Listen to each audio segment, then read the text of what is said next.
Halo para pencinta film dimanapun kalian berada, apa kabar semuanya? Seperti biasa kembali lagi bersama Bang Adot di sini. Oke sahabat Sensasi Film, pada video kali ini saya akan merangkum sebuah film yang berjudul I Spit on Your Grave ke-1. Film ini mengisahkan tentang balas dendam seorang wanita yang diincrot paksa oleh sekelompok pria yang sangat epik. Dan film ini dirilis pada tahun 2010. Tanpa banyak basa-basi, mari kita rasakan sensasinya.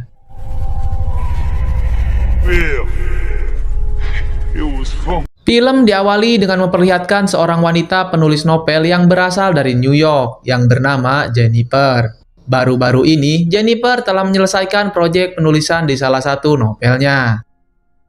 Namun, dikarenakan Jennifer yang berasal dari kota yang ramai dengan kebisingan, dia sangat membutuhkan ketenangan dalam menulis novel kedua yang akan segera ia kerjakan. Oleh sebab itu, ia memutuskan untuk mencari suatu tempat yang bisa dibilang sunyi atau jauh dari kebisingan. Hal ini guna untuk bisa lebih fokus dan mencari inspirasi dalam penulisan novelnya. Singkatnya, Jennifer mengunjungi pemilik homestay yang akan ditempati dalam beberapa hari ke depan. Jennifer telah memesan dari seminggu yang lalu kepada pemilik homestay ini yang bernama David. David yang menyadari kalau Jennifer tidak akan tahu homestay tersebut, oleh sebab itu ia memberikan sebuah peta petunjuk agar si Jennifer ini tidak tersesat di perjalanan. David juga menjelaskan bahwa homestay yang akan ditempati Jennifer ini sangat indah dan cukup tenang. Namun, lokasi homestay itu lumayan cukup jauh dan sangat terpencil. Setelah itu, Jennifer melanjutkan perjalanan sesuai dengan arahan peta yang telah diberikan oleh David. Namun, saat di tengah perjalanan, Jennifer menyadari kalau dirinya merasa bingung dan tersesat. Oleh karena itu, dia memutuskan untuk mencari tempat pemberhentian dan berniat menanyakan ke salah satu warga setempat. Akhirnya, Jennifer berhenti di tempat pom bensin. Dia juga bertemu dengan seorang pria yang bernama Johnny yang merupakan salah satu petugas pom bensin di situ. Hal ini tentu dimanfaatkan oleh Jennifer sambil mengisi bahan bakar mobilnya. Dia pun menanyakan alamat homestay itu kepada Johnny. Namun, ketika Johnny melihat tubuh seksinya, dia pun mencoba untuk merayu dan berkenalan dengan Jennifer. Saking terpesonanya, sampai-sampai Johnny menumpahkan ember yang berada di dekatnya. Hal itu membuat rekan-rekannya yang ada di situ menertawakan tingkah laku si Johnny. Mereka adalah Andy dan Stanley. Merasa tidak enak, Jennifer pun meminta maaf kepada Johnny. Setelah itu, ia pun memutuskan untuk melanjutkan perjalanannya.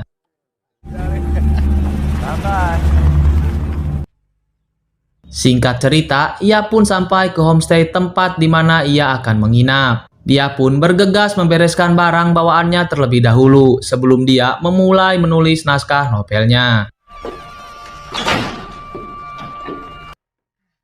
Dan pada saat sore hari, Jennifer yang sedang berjemur sambil menikmati pemandangan danau di depan homestay, secara tiba-tiba dia mendengar suara dari kejauhan.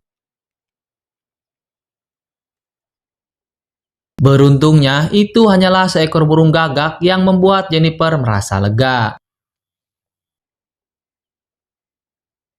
Menjelang malam, Jennifer pun memulai untuk pembuatan novelnya. Dan di saat itu juga, temannya menelpon, namun teleponnya itu harus terputus dikarenakan Jennifer mendengar suara dari arah gudang yang berada di samping homestay.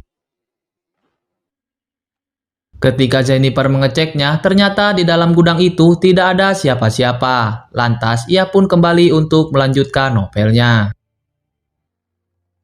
Namun saat dia akan mengambil laptop, tak sengaja dia menjatuhkan minuman yang membuat pakaiannya menjadi basah. Jennifer pun bergegas membersihkan pakaiannya menggunakan air wastafel. Tanpa disadari, Jennifer yang hanya menggunakan pakaian dalam, ia pun direkam oleh seseorang dari balik jendela. Dan pada keesokan harinya, Jennifer pun melakukan jogging santuy. Dan tanpa disengaja, ia menemukan sebuah rumah tua yang terbengkalai.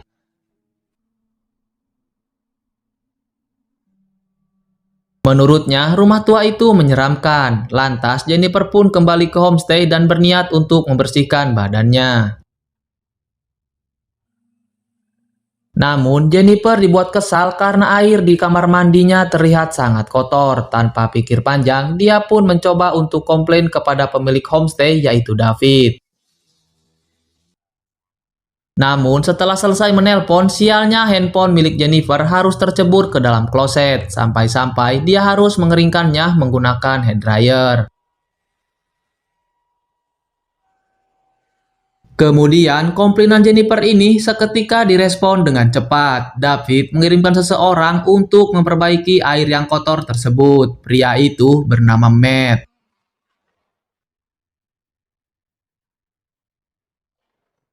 Dan beruntungnya, Matt berhasil memperbaiki air tersebut. Tapi dia tersipu malu ketika Jennifer menciumnya. Hal itu Jennifer lakukan sebagai tanda terima kasihnya kepada Matt, dikarenakan sudah berhasil membantunya. Di sisi lain, kita diperlihatkan dengan Johnny dan kawan-kawannya yang sedang memancing di pinggir sungai. Namun, ketika mereka mendapatkan ikan, ikannya malah digeprek menggunakan tongkat bisbol. Sambil direkam oleh Stanley, pada saat itu juga datanglah Matt yang ikut bergabung memancing dengan mereka. Hingga menguak fakta bahwa yang merekam Jennifer semalam secara diam-diam itu adalah Stanley. Dan mereka juga mengetahui jikalau Jennifer ini berasal dari New York, yang dimana para remaja di sana rata-rata pergaulannya sangat bebas. Hal itu akan dimanfaatkan oleh mereka untuk mencoba menggoda Jennifer. Ditambah juga Matt mengatakan bahwa dirinya telah mendapatkan ciuman dari Jennifer. Tentu saja mereka tidak percaya atas perkataan Matt, yang dimana Matt ini merupakan orang yang culun dan mana mungkin mendapatkan ciuman secara cuma-cuma dari Jennifer. Jika Matt yang berhasil mendapatkan ciuman, Johnny yang merasa tidak mau kalah, dia pun bersikeras untuk mendapatkan hati Jennifer. Pada malam hari, kita melihat Jennifer yang sedang mengerjakan novelnya. Namun lagi dan lagi, Jennifer mendengar suara seperti ada seseorang di luar halaman. Namun ketika dia mengeceknya, tapi lagi dan lagi tidak menemukan siapapun. Dan di sini Jennifer dibuat terkejut saat melihat layar laptopnya yang sudah berubah dengan foto wajah beberapa pria. Dan benar saja, pria yang fotonya ada di laptop itu ternyata sudah berada di dalam homestay-nya. Yang ternyata mereka berempat itu, siapa lagi kalau bukan Matt dan para pegawai pom bensin. Di sini mereka mulai mengganggu Jennifer dan memintanya agar melakukan apa saja yang mereka minta. Tentu saja Jennifer pun menolak dan mengatakan bahwa dia tidak akan segan-segan melaporkan mereka ke pihak yang berwajib. Namun, Johnny dan kawan-kawannya pun tidak takut atas ancaman Jennifer. Tapi, keberuntungan ada pada Jennifer. Dia berhasil melarikan diri dan menjauh dari homestay itu. Jennifer pun berlari secepat mungkin, sampai-sampai di tengah hutan dia bertemu dengan seorang polisi yang sedang berburu sambil ditemani oleh David. Polisi yang mendapatkan laporan ini tentunya dia akan mengecek ke lokasi di mana hal itu terjadi. Tapi polisi itu meminta David agar pulang saja dan dia akan mengeceknya hanya berdua saja bersama Jennifer. Singkat cerita, ketika sampai di homestay, polisi itu tidak menemukan keberadaan siapapun di sana. Namun, dia hanya menemukan beberapa botol minuman dan mencurigai Jennifer kalau apa yang dikatakan Jennifer ini hanya halusinasi saja. Dan polisi ini menganggap jikalau Jennifer terlalu banyak meminum minuman beralkohol.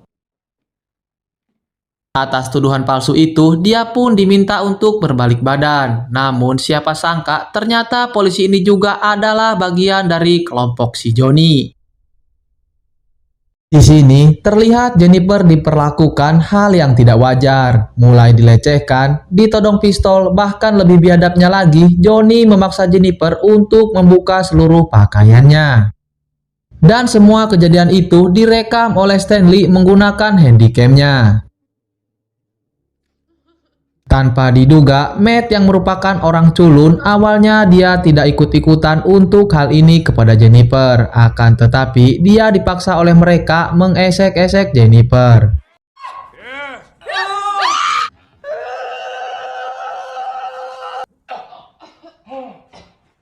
Dan setelah diperlakukan seperti itu, Jennifer mendapatkan kesempatan untuk melarikan diri. Jennifer mencoba untuk berlari sejauh mungkin sampai-sampai berada di tengah hutan. Disinilah Jennifer mulai digilir satu persatu oleh mereka. Lagi dan lagi, semua kejadian itu direkam oleh handycam milik Stanley. Setelah mereka lega meluapkan birahinya kepada Jennifer, seketika di sini mereka lengah dan tanpa disadari, Jennifer berhasil melarikan diri. Dan di saat mereka menemukan Jennifer di tengah jembatan, tanpa diduga Jennifer menjatuhkan dirinya ke dalam sungai.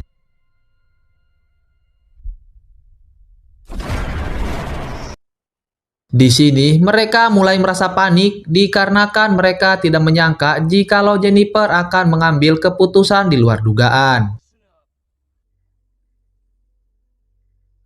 Dan polisi itu pun menyuruh mereka untuk membagi tugas dalam upaya mencari keberadaan Jennifer di sekitaran sungai. Di sini juga secara langsung polisi itu mengambil memori handycam yang telah merekam semua aksi bejat mereka. Hal ini dikarenakan polisi ini takut atas apa yang sudah mereka lakukan. Karena memori itu bisa saja jadi barang bukti, mereka pun akan mendapatkan hukuman yang lumayan cukup berat.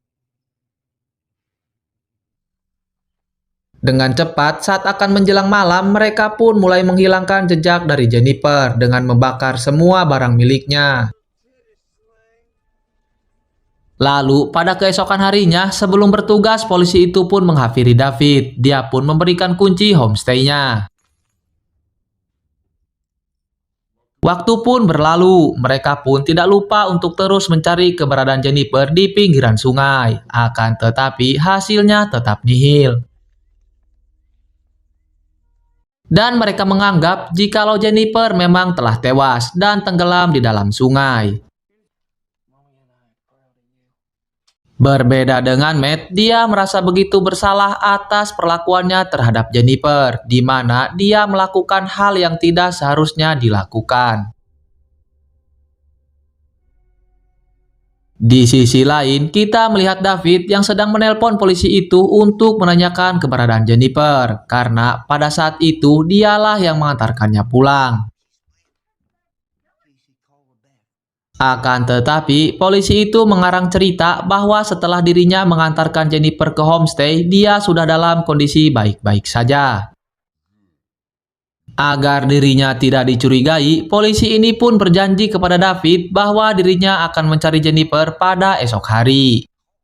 Esoknya, terlihat Stanley berlari menghampiri teman-temannya. Di sini, dia bercerita bahwa memori rekaman sebelumnya yang telah dihancurkan ternyata itu hanyalah memori cadangan. Dan memori asli yang merekam semua kebejatan mereka terhadap Jennifer kini telah hilang dicuri oleh seseorang. Karena hal itu, membuat Johnny dan Andy sangat marah kepada Stanley, yang dimana jika memori itu tersebar, maka merekalah yang akan terancam. Di sini, Johnny menganggap bahwa Matt lah orangnya yang telah mencuri memori tersebut. Dan pada malam hari, saat si Johnny sedang santuy sambil mabuk tipis-tipis, di sini dia merasa ada seseorang yang sedang usil terhadapnya. Lalu, pada keesokan harinya, terlihat polisi itu yang baru saja pulang bertugas, istrinya pun menyampaikan bahwa ada sebuah kiriman paket. Yang ternyata isi dari paket itu ialah memori rekaman yang bertuliskan nama Stanley. Polisi itu pun langsung bergegas untuk menanyakannya kepada Stanley. Dan pada saat diinterogasi, Stanley pun menceritakan yang sebenarnya dan menganggap jikalau Matt lah yang sudah mencuri memori tersebut. Polisi itu pun dengan sangat marah meminta mereka untuk segera mencari keberadaan Matt. Karena tidak mau dicurigai oleh David, pada sore harinya saat berburu, polisi itu pun langsung menghabisi David.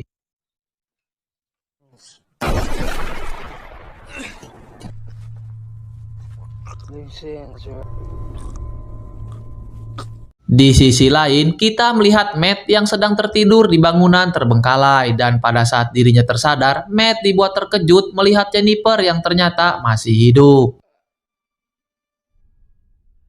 Jennifer pun menyuruh Matt untuk duduk di sampingnya. Di sini, Matt secara langsung meminta maaf kepada Jennifer atas apa yang telah ia lakukan. Akan tetapi, permintaan maaf tentu saja tidak cukup, karena apa yang telah menimpa Jennifer itu sangatlah biadab dan tidak manusiawi.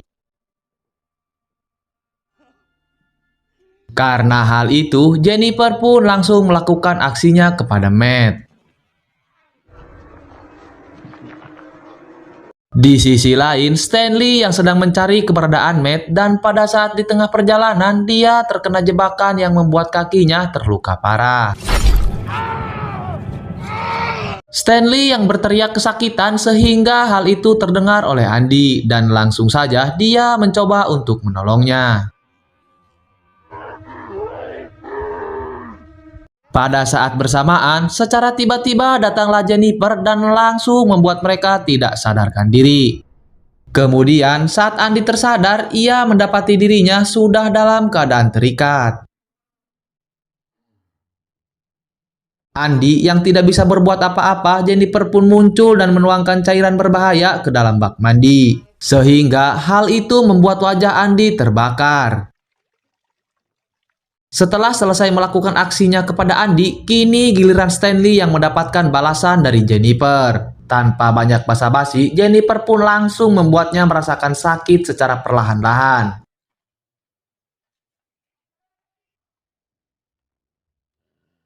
Mulai dari menusukkan kail di kelopak matanya, Jennifer pun mengambil isi perut ikan yang akan dioleskan ke seluruh tubuh Stanley.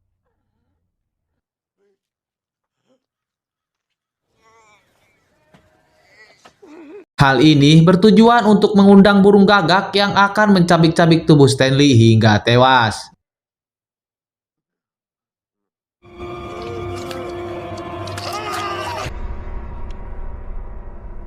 Dan semua kejadian itu juga direkam oleh handycam milik Stanley, seperti mana Stanley melakukan hal itu terhadap Jennifer. Setelah itu, Jennifer pun mengincar Johnny yang sedang berada di pom bensin. Dan pada saat Johnny menghampiri, Jennifer pun langsung membuatnya tak sadarkan diri. Sama seperti teman yang lainnya, saat tersadar Johnny mendapati dirinya sudah terikat di sebuah tempat. Awalnya Johnny terus memohon kepada Jennifer untuk tidak membunuhnya. Dikarenakan Jennifer sudah berniat membalaskan dendamnya, Jennifer pun langsung melakukan aksinya. Mulai dari mencabut giginya, bahkan lebih gilanya lagi sampai-sampai Jennifer pun mencabut titiknya si Johnny. Dan pastinya Johnny pun tewas saat itu juga.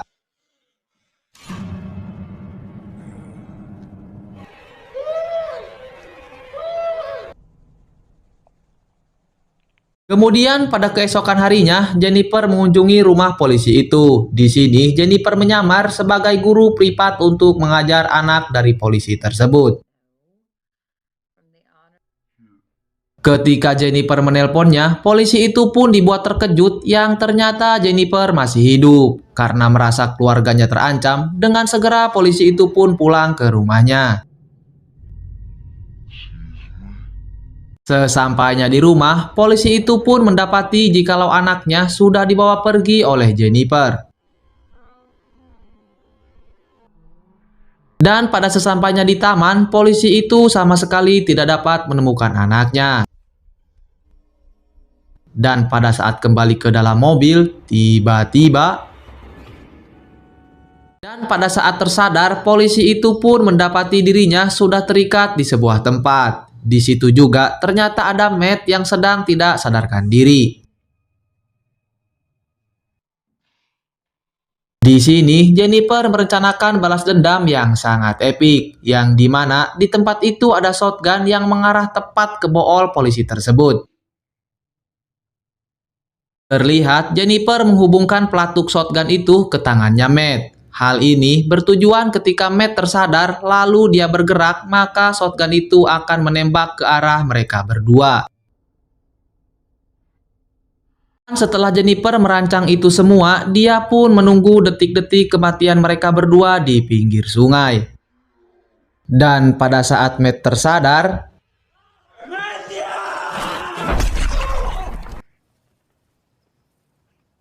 film pun selesai. Oke bos, sampai di sini dulu untuk konten kali ini. Dan jangan sungkan-sungkan untuk main-main ke channel kami. Jangan lupa juga untuk terus support channel kami dengan cara like, share, dan subscribe. Karena support dan dukungan dari kalian adalah motivasi dan semangat bagi kami. Dan agar kalian tidak ketinggalan konten-konten menarik lainnya dari kami. Terima kasih dan wassalam.